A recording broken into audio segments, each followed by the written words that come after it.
Nag-alok na ng 100,000 pisong pabuya si San Jose del Monte Mayor Arthur Robes sa sinumang makakapagturo sa mga sospek sa nangyaring massacre sa isang pamilya sa nasabing bayan. May report si Leonardo Bautista.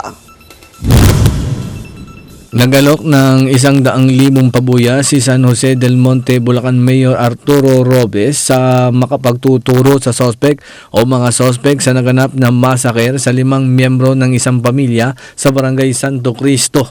Ayon kay San Jose del Monte Representative Rida Robes, ang nasabing halaga ay ipagkakaloob sa sino mang makapagtuturo sa mga salarin upang mabilis na marisolba ang krimen. Sa investigasyon ng pulisya, ilang persons of interest na ang isinailalim sa pagtanong pero wala pang naaarestong sospek. Ayon kay Police Superintendent Fitz Mariola, hepe ng San Jose del Monte Police, malaki ang posible na bangag sa ipinagbabawal na gamot ang gumawa ng krimen. Mayroon namanong nakakita sa 2 lalaki na nagmamasid sa bahay ng mga biktima ilang araw bago maganap ang massacre.